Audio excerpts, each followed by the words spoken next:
No Alerj Debate de hoje, nós vamos falar sobre as políticas públicas de juventude no estado do Rio. Aqui no estúdio comigo, o deputado estadual Robson Leite e o Yuri Moura, que é presidente do Conselho Municipal de Juventude e coordenador da Juventude da Prefeitura de Petrópolis. Bom, prazer recebê-lo aqui novamente, deputado. Yuri, bem-vindo ao Alerj Debate. Queria saber de você, um rapaz jovem, como é que você se interessou por política e vem fazendo um trabalho assim tão ativo em Petrópolis? É um prazer estar aqui.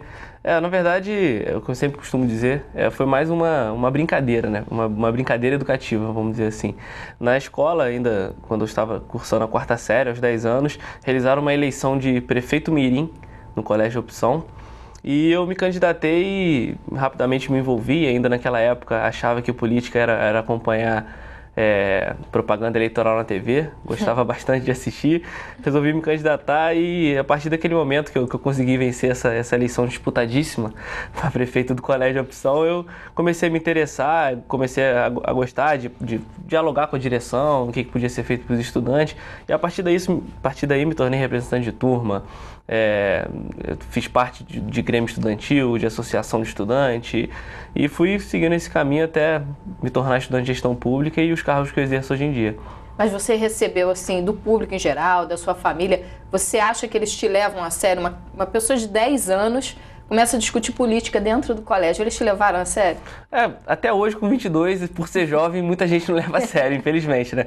Mas eu acho que essa é um pouco da nossa missão. A política, é um termo que eu uso bastante, que a política depende de quem faz, né? Infelizmente, a política não é levada a sério, nem só a política feita por jovens, mas também a política no âmbito geral. Infelizmente, a população tem uma visão um pouco deturpada do que é a política, né? E não repara que a política está de acordo com a nossa contribuição, com o nosso interesse, e independente do que aconteça no quadro político nacional ou internacional, é reflexo da escolha da sociedade. Então, essa é um pouco a chamada que a gente tenta trabalhar, principalmente com a juventude, né? Que muita gente diz que a juventude é o futuro, então a gente começa a trabalhar agora, mas a juventude já é o presente, né? E muita gente não percebeu isso ainda, e esse é o trabalho que a gente tenta fazer para conscientizar um pouco e mudar um pouco a cabeça do pessoal com esses menos de 30 anos de democracia no nosso país, o que é absolutamente normal, a pouca participação política, né? Agora, de que forma você chegou até o Conselho, né? O Conselho já tinha sido criado e você resolveu entrar de cabeça nisso para reativar esse Conselho. Por que você partiu para essa missão? Até por duas questões. Primeiro, pela necessidade de participação popular nas políticas de juventude, que é fundamental. Não só pela transversalidade que ela tem, que engloba cultura, esporte, educação, saúde, tudo isso que é intrínseco na vida de um jovem, mas também pela questão de que é difícil você fazer uma política para 70 mil jovens ali no âmbito do município de Petrópolis, jovens de diferentes idades, de 15 a 29 anos, com diferentes realidades sociais, diferentes realidades econômicas, culturais, né? Você tem um jovem que gosta do rock, você tem um jovem que gosta do pagode, e não tem como um gestor, eu não me sinto apto, capaz disso, eu acho que ninguém seria, elaborar sozinho as políticas necessárias para essa juventude e proporcionar, de fato, uma política efetiva. Por isso, estudando as leis do município, é um trabalho que eu faço regularmente, eu vi que já existia a lei que instituiu o Conselho Municipal de Juventude de Petrópolis desde 2005. E ele nunca foi ativado, nunca teve posse de uma diretoria em diário oficial. E eu resolvi criar o fórum no ano passado, tivemos a presença do deputado. Foi muito bom, reunimos mais de 100 jovens, discutimos e elaboramos algumas metas, com esse objetivo uma das metas foi agregar cada vez mais a participação juvenil e realmente consolidar a política pública de juventude que sempre foi esquecida no município. Agora, deputado, o senhor tem experiência já como professor, mais de 10 anos como professor. O que o senhor encontrou quando chegou lá, esses jovens reunidos, querendo discutir política pública, tentando fazer com que esse conselho funcionasse na cidade? Olha, primeiro dizer que para mim é uma alegria muito grande estar aqui com o Yuri, que é uma das gratas e belas revelações do PT da região serrana. Uma militância aguerrida, uma pessoa com um profundo senso republicano, da necessidade de colocar a sua atuação a serviço do interesse do bem comum. Então, para mim é uma alegria muito grande estar conversando com ele, né? E esse tema da juventude, né, nós estivemos lá juntos na instalação do Conselho, já com o exercício do mandato de deputado estadual, é um tema tão importante porque, veja, Hoje, quando a gente fala da política de segurança pública no estado do Rio de Janeiro, a questão das UPPs, por exemplo, você precisa pensar também no passo seguinte à UPP, a questão da UPP social, né? Que é tão colocada, que esse passo seguinte, eu me lembro, assim que o secretário de Segurança, José Mariano Beltrame, assumiu a secretaria, ele deu uma entrevista a uma rádio aqui do Rio e ele disse que a polícia deveria ser o último braço do Estado presente na comunidade. Antes da presença da polícia tinha que ter saneamento, educação, cultura, creche. E não é a realidade hoje, até em função da situação de exceção que vive algumas comunidades no Rio de Janeiro. Pois bem, a partir do momento que você coloca, então você inverte essa lógica necessária em função da exceção, é imprescindível que em seguida você tenha esses elementos que dialoguem com essas necessidades básicas, mas só isso não vai resolver também.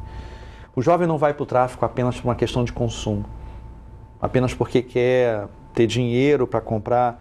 O jovem vai para o tráfico também por uma necessidade de um protagonismo, seja através da liderança que ele acaba exercendo, seja do poder que dá por pertencer, por estar com uma arma na mão. Então o que você precisa é dialogar com essa vocação que o jovem tem, por exemplo, com a arte, com a cultura.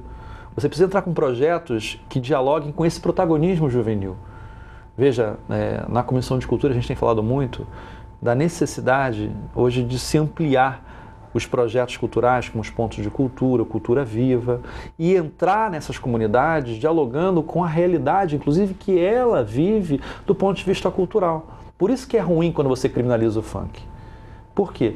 Porque a juventude precisa de instrumentos que dialoguem com a realidade dela e com aquilo que coloca aquele jovem como um protagonista da sua produção, da sua arte, da sua vocação. Então ele vai passar a ser reconhecido por ser um compositor, por ter um talento para o grafite, pela questão teatral. Você encontra essas vocações, até o próprio esporte, mas você encontra as vocações ali e o jovem passa a encontrar nesse papel a sua realização, né? Aquele ímpeto, desejo da juventude. E eu costumo dizer que é indispensável hoje que os projetos sociais, os programas sociais, dialoguem com isso. Não é mudar a questão cultural. O jovem já tem sua identidade cultural que mora numa comunidade. É reconhecer esse protagonismo, é reconhecer essa identidade e, evidentemente, através dela, vir programa social. E aí é importante a presença do Estado, aí é importante de figuras públicas como o Yuri, que tem condições, evidentemente, de exercer esse protagonismo. Esse talvez seja um dos pilares que vão fazer com que a política realmente da UPP seja bem sucedida. E esse segundo passo ele é importantíssimo. Agora, quando você fala de um universo de 70 mil jovens, que é o universo de Petrópolis, qual é a dificuldade de dialogar com esses jovens, até para saber as diferenças culturais, o que esses jovens anseiam, o que eles gostariam que acontecesse na cidade, tanto na parte educativa, cultural, esportiva? Como é que você chega até esses jovens? Acho que, de acordo até com o deputado falou, o primeiro ponto é você detectar essa angústia que o jovem tem, né? Essa necessidade realmente de se consolidar como adulto, né? Nessa fase transitória entre adolescência e vida adulta está o jovem. E eu acho que realmente quando você identifica essa angústia, você tem que de alguma forma direcionar essa angústia dele para algo que seja realmente produtivo tanto para ele quanto para a sociedade. Existe até pensadores, estudiosos da psicologia que dizem que a própria questão de gravidez precoce é vinculada a essa angústia, porque aquela menina se encontra naquela comunidade sem oportunidade, tanto de trabalho, tanto de esporte, tanto de cultura, tanto de educação, ao contrário de outras classes, de outros jovens de outras classes, e ela não tem aquilo para ela se dizer, eu sou adulta, igual eu comecei a trabalhar com os 19 anos, igual o outro que é atleta hoje já desponta na sua carreira, igual o artista que faz uma exposição com 18 anos e se considera adulto, ele quer se afirmar, eu tenho minha obra. Ela não tem essa oportunidade. E o que faz com que ela transponha para essa vida adulta? É justamente o básico, que é ter uma família, e logo ela engravida, e aquilo, de certa maneira, gera um status dela na comunidade, o status social de que agora eu sou adulto, agora eu tenho minha família, eu tenho filho para criar. E é uma coisa que a gente tenta trabalhar, é identificar já sabemos que temos essa angústia, ou melhor, desculpe, e temos que identificar como podemos sanar essa angústia. E aí vem um debate permanente, né? Essa dialética que é as reuniões do conselho, o fórum. A gente elaborou a primeira conferência municipal de juventude. Petrópolis nunca tinha participado desse processo nacional. E eu acho que esse é o maior desafio, é chamar o jovem para ele dizer para a gente o que ele precisa, o que ele anseia. Vocês já conseguiram colocar na prática algum projeto assim, diretamente ligado aos jovens? A gente tem alguns projetos, já vamos aí para o 4º ano do Encontro de Cultura de Rua, que cultura de rua em Petrópolis é muito forte. A gente identificou que a gente precisava mostrar um pouco o trabalho desses jovens e desmistificar um pouco, até o que o deputado está falando, que o funk, o rap, a dança, o skate são sempre ligados à criminalização, e a gente sabe que é totalmente diferente disso. Muita gente que anda de skate ali, o cara sai do trabalho e aproveita o tempinho que tem à noite para poder andar.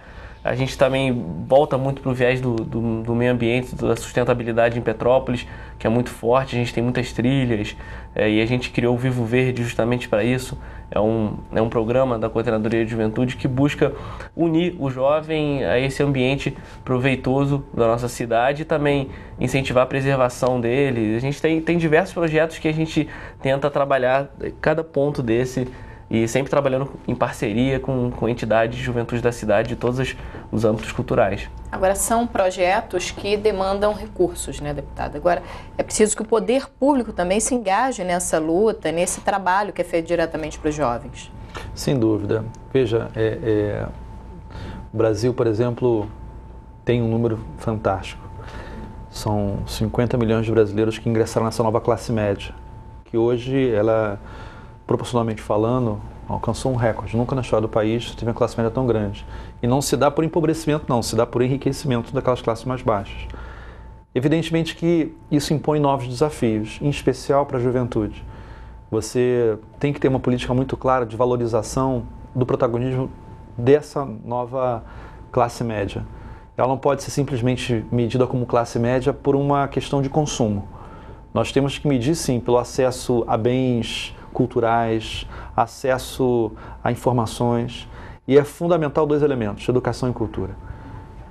E esses 2 elementos casados com políticas públicas para a juventude é que você dá a emancipação, resgatando pessoas como Paulo Freire e Augusto Boal, que pensam num caráter mais libertário das ações políticas, né?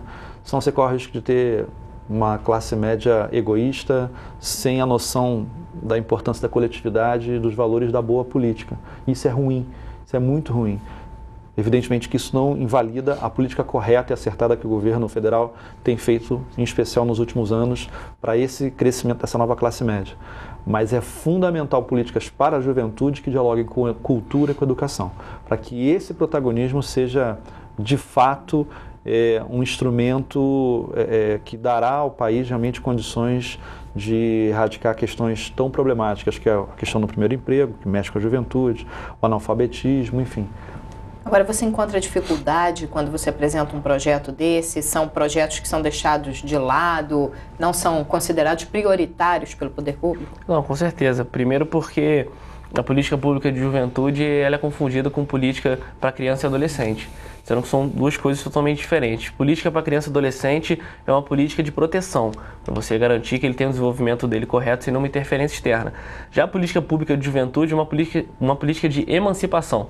É um trabalho totalmente diferente e muitos gestores ainda não, além de não acompanharem esse pensamento, de não estarem cientes da importância, alguns não se importam muito com a juventude, com esse próprio pensamento, esse senso comum de que a juventude não tá nem aí para nada e que não vale a pena elaborar uma política sólida para eles. E é muito complicado, porque como a gente depende de um diálogo muito grande com as outras secretarias, educação, cultura e trabalho, fica muito difícil você conseguir fazer um trabalho intersetorial com essas secretarias, com esses órgãos do governo, de uma maneira mais efetiva, dependendo da boa vontade de gestores públicos, dependendo da boa vontade do governo, dependendo da boa vontade de vereadores, como é o caso que a gente tem que aprovar o nosso sistema municipal de juventude. É bastante complicado. Você envolve muita gente com interesses, às vezes, opostos, e é complicado trabalhar com uma política assim. Bom, a gente vai fazer um pequeno intervalo, daqui a pouco a gente está de volta com o Alerj Debate, falando hoje sobre juventude.